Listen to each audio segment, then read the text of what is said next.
अस्सलामुअलैकुम स्टूडेंट। आज का जो हमारा टॉपिक है वो है simple harmonic motion and waves. सबसे पहले जो है इसकी एग्जांपल्स दी गई है। फर्स्ट एग्जांपल जो है हमारी motion of a mass attached to a spring. हम देखेंगे कि किस तरह सिंपल हार्मोनिक मोशन जो है उसमें एग्जिस्ट कर रही है। इसके बाद दूसरी जो इसकी एग्जांपल है वो हमारे पास बॉल एंड बाउल सिस्टम आ जाता है। ठीक है, बॉल एंड बाउल सिस्टम में देखेंगे। इसके बाद तीसरा जो है हमारे पास सिंपल पेंडुलम आ जाता है। सबसे पहले सिंपल हार्मोनिक मोशंस को जो है डिस्कस करने से पहले आपको पता होना चाहिए ऑसिलेशन एंड वाइब्रेशन किसे बोलते हैं। ठीक है, अगर एक बॉडी जो है वो अपनी मीन पोजीशन पे जो है 2 एंड 4 फोर्थ एंड बैक जो है वो मूवमेंट कर रही है, मूव कर रही है, तो उसको हम क्या कहेंगे?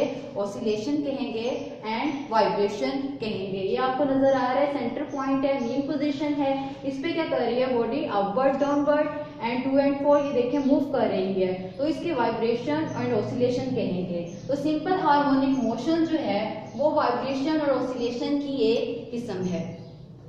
ओके, सिंपल हार्मोनिक मोशन जो है हम इसकी डेफिनेशन करेंगे। सबसे पहले आपको सिंपल हार्मोनिक मोशन की जो है डेफिनेशन पता होनी चाहिए। Simple harmonic motion occurs when net force is directly proportional to the displacement of mean position and always directive to mean position. इसमें जो है वो टू जो है चीजों का बताया गया है। एक तो फोर्स जो है वो डायरेक्टली प्रोपोर्शनल होगी डिस्प्लेसमेंट के, दूसरा क्या हो गया? Always directly to the mean position. तो ये जो थी वो सिंपल हार्मोनिक मोशन की डेफिनेशन थी।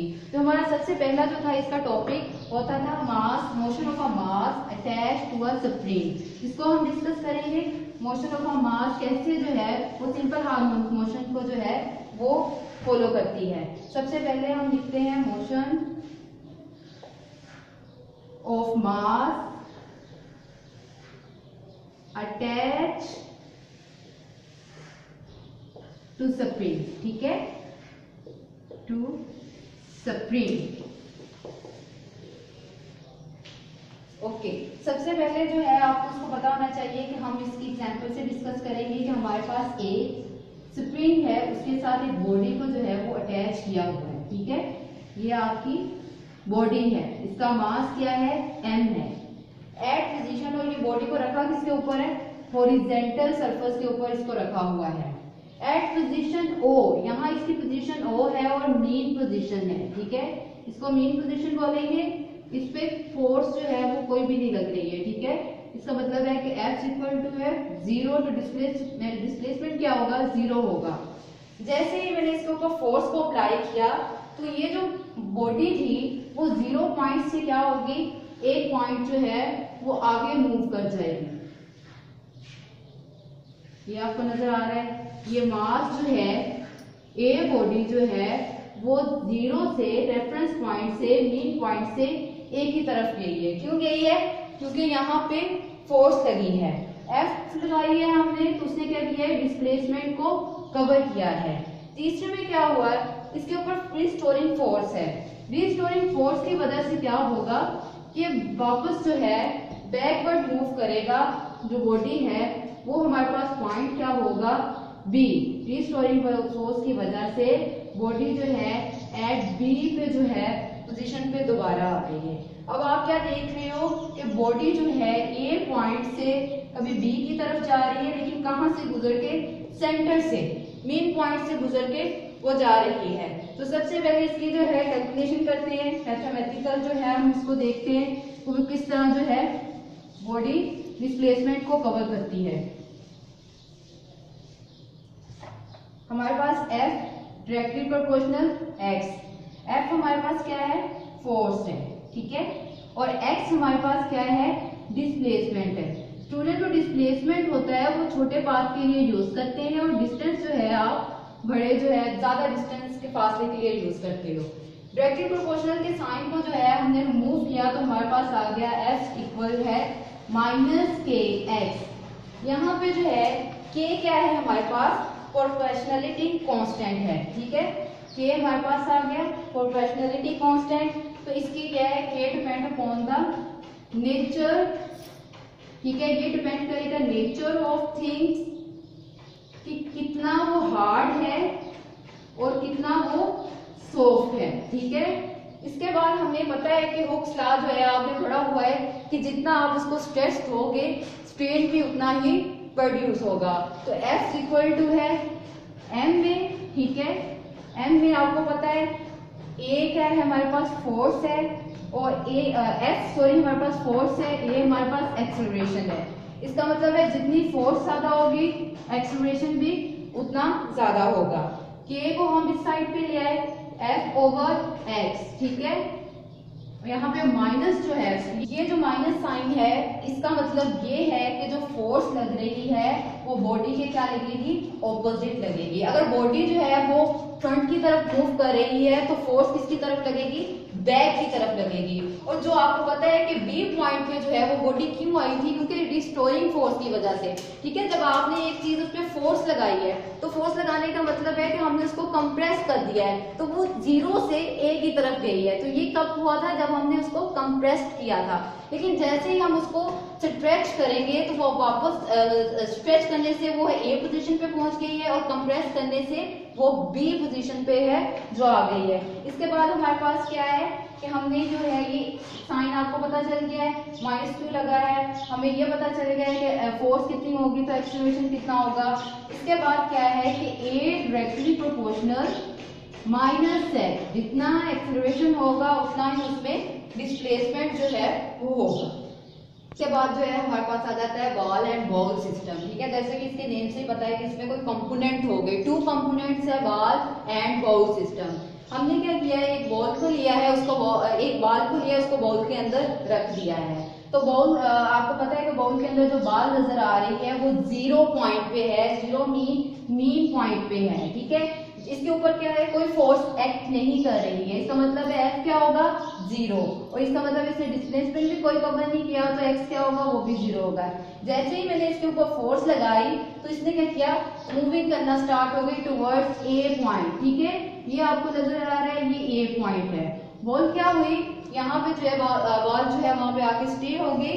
क्यों हो गई, यहाँ पे जो है इसकी रिस्टोरिंग की वजह से अब ये दोबारा जो है मेन पोजीशन की तरफ आना स्टार्ट कर देगी। मेन पोजीशन से ये क्या करेगी, गुजर के जो है बी पॉइंट पे जाएगी। बी पॉइंट पे क्या होगा, इसकी स्पीड जो है बॉल की कम होना स्टार्ट हो जाएगी, ठीक है, कम होना स्टार्ट हो जाएगी। जैसे ही इसकी स्पीड कम होना स्टार्ट होगी ये दोबारा जो है वो ओ पोजीशन मेन पोजीशन की तरफ मूव करेगी। यहाँ पे जो है इसकी स्पीड क्यों कम हो रही है, या ये जो है ओ पोजीशन से बी की तरफ क्यों जा रहा है, due to the inertia.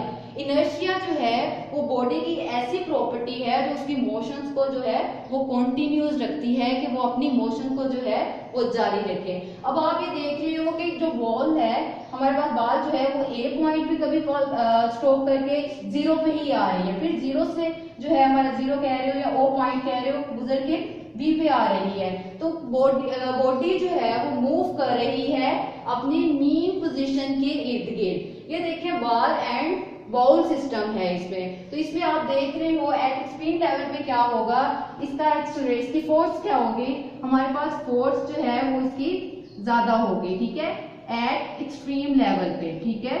Extreme level पे क्या होगा, इसकी फोर्स ज्यादा होगी, इसके साथ ही एक्सेलरेशन भी ज्यादा होगा, क्योंकि फोर्स और एक्सेलरेशन डायरेक्टली प्रोपोर्शनल है। लेकिन हमारे पास जो वेलोसिटी होगी वो इसकी क्या होगी, कम होगी, ठीक है।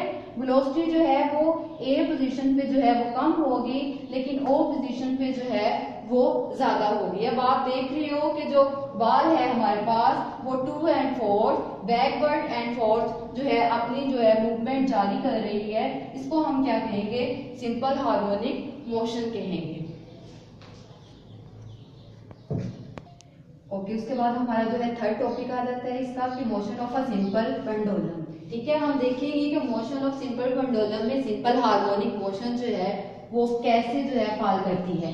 सबसे पहले मैंने एक स्प्रिंग को लिया, उसके साथ मैंने क्या बांध दिया, मास को बांध दिया, ठीक है। स्प्रिंग को जो है आपको पता है ये एम जो है वो मास है और ये एल जो है वो स्प्रिंग की लेंथ को जो है वो बता रहा है। तो मास क्या है, हमेशा जो है वो डाउनवर्ड जो है मूव करता है due to the gravity. Gravity की वजह से हमेशा वो डाउनवर्ड मूव करेगा। W=mg, ये उसका वेट हो गया।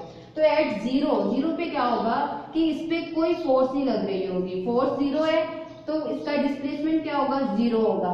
तो ये फोर्स इस पे 0 है, डिस्प्लेसमेंट इसका 0 है, तो इसको कोई चीज भी जो है वो इफेक्ट नहीं कर रही है। कैसे जो है, टेंशन ऊपर की तरफ जो है वो एक्ट कर रही है और वेट जो है वो नीचे की तरफ एक्ट कर रहा है। इन दोनों ने क्या है कैंसिल आउट कर दिया है, जिसकी वजह से हमारे पास ना फोर्स है और ना ही हमारे पास डिस्प्लेसमेंट कवर हुआ है। डेफिनेटली अगर फोर्स लगाएंगे तो वो डिस्प्लेसमेंट बॉडी कवर करेगी। चले, इसके बाद जैसे ही मैंने इसके ऊपर फोर्स लगाई तो ये मूव करी टूवर्ड्स ए पोजीशन की तरफ। ए पोजीशन पे क्या हुआ कि डोरी में टेंशन तो वही रहेगी जो उसमें प्रेजेंट है, लेकिन इसमें यहाँ पे टू कंपोनेंट्स प्रोड्यूस कर दिए, एक साइन थीटा का कर दिया और दूसरा उसने कोस थीटा कर दिया। क्या हुआ कि टेंशन, यहाँ पे तो टेंशन और वेट था, दोनों एक दूसरे के कैंसिल आउट कर दिया। यहाँ पे टेंशन जो है वो कोस थीटा के इफेक्ट को जो है वो कैंसिल आउट कर देगी और साइन थीटा की वजह से, साइन थीटा और रिस्टोरिंग फोर्स की वजह से मास जो है वो पॉइंट ए ओ की तरफ दोबारा जो है मूव करना स्टार्ट कर देगा। ठीक है, ओ की तरफ जैसे ही वो आएगा तो इसकी ओ पे जो है वो स्पीड या वेलोसिटी जो है वो इंक्रीज होना शुरू हो जाएगी। इंक्रीज होने की वजह से ये क्या करेगा, ये बी की तरफ जाएगा। बी क्या है कि बॉडी के पास एक प्रॉपर्टी होती है इनर्शिया। इनर्शिया क्या होता है कि वो उसकी मोशन को जो है वो मेंटेन रखती है। तो बॉडी यहाँ पे जो है इनर्शिया की वजह से बी पॉइंट की तरफ जो है वो मूव करेगी। ठीक है, बी पॉइंट पे जब वो पहुंचेगी तो इसकी क्या होगी, वेलोसिटी तो डिक्रीज होगी। ठीक है, डिक्रीज होने के साथ साथ वो दोबारा ओ की तरफ आ जाएगी। तो आप देख रहे हो कि एक बॉडी जो है वो ए पोजीशन से ओ की तरफ आ रही है, फिर ओ से बी की तरफ आ रही है। तो इसका मतलब ये है कि वो अपनी मेन पोजीशन से गुजर के जा रही है। तो ये जो है हमें बता रहा है कि सिंपल पेंडुलम जो है वो सिंपल हार्मोनिक मोशंस को बता रहा है और ये सिंपल हार्मोनिक मोशन ही है। ठीक है, अब सिंपल हार्मोनिक मोशन में जो है आपको पता है पिछला जो हमने अगर किसी का टाइम पीरियड कैलकुलेट करना हो तो t इज इक्वल टू है 2 पाई, ठीक है, k m ओवर k। ठीक है, ये आपको नजर आ रहा है, ये था टाइम पीरियड कैलकुलेट करने का हमारे पास जो फर्स्ट टॉपिक था कि मास अटैच्ड टू अ स्प्रिंग। यहाँ पे जो है वो स्प्रिंग के साथ है, तो यहाँ पे हम जो इसको कैलकुलेट कैसे करेंगे, इसका टाइम पीरियड t इक्वल है 2 पाई L ओवर G। ठीक है, अंडर रूट है। अब ये जो है L और T जो है वो डायरेक्टली प्रोपोर्शनल होते हैं। जितना टाइम ज्यादा होगा लेंथ भी उतनी ज्यादा होगी। अगर लेंथ ज्यादा है टाइम ज्यादा है, अगर लेंथ कम है टाइम भी क्या होगा, कम होगा। तो ये आपको टाइम पीरियड कैलकुलेट करने का है सिंपल पेंडुलम का। इसके बाद हमारे पास आ जाता है कि सिंपल हार्मोनिक मोशंस के फीचर्स क्या हैं। तो सिंपल हार्मोनिक मोशंस के जो है हम फीचर को जो है वो देखेंगे। इसके बाद जो है हमारे साइलेंट फीचर जो है इसके आ जाते हैं सिंपल हार्मोनिक मोशन में कि बॉडी जो है वो ऑलवेज वाइब्रेट करेगी अबाउट फिक्स पोजीशन पे। ठीक है, तो उसकी फिक्स पोजीशन है। अब ये नहीं है कि बॉडी जो है कभी इधर मूव कर रही है, तो ये इसका मेन पॉइंट है, वो इसके आगे या पीछे डाउनवर्ड या अपवर्ड मूव करेगी। इसके बाद हमारे पास आ जाता है acceleration. Acceleration always directed mean position, कि जो है वो मीन पोजीशन की तरफ होगा। उसके बाद आपको ये नजर आ रहा है कि acceleration is directly proportional x. X क्या है, डिस्प्लेसमेंट है। यहाँ पे आपको पता है कि जितना एक्सेलरेशन होगा उतना ही उसका डिस्टेंस होगा और जितना एक्सेलरेशन कम होगा उतना ही उसका डिस्टेंस कम होगा फ्रॉम मीन पोजीशन।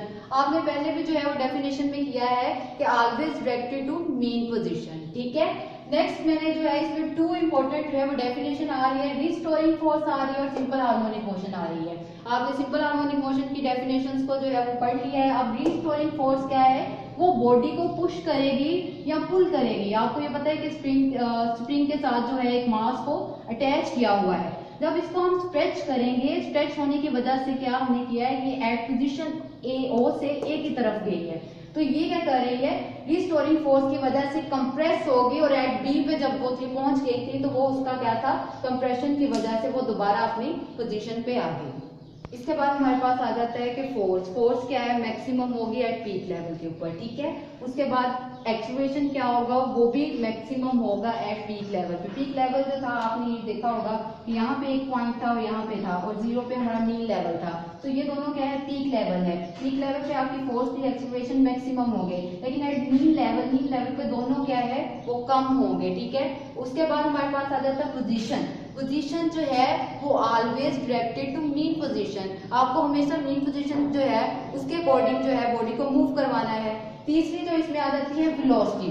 अब वेलोसिटी क्या है, वेलोसिटी जो है वो 0 पॉइंट पे कहाँ, 0 पॉइंट पे सबसे ज्यादा है एट बी लेवल, और ए लेवल ये वेलोसिटी जो है वो कम है।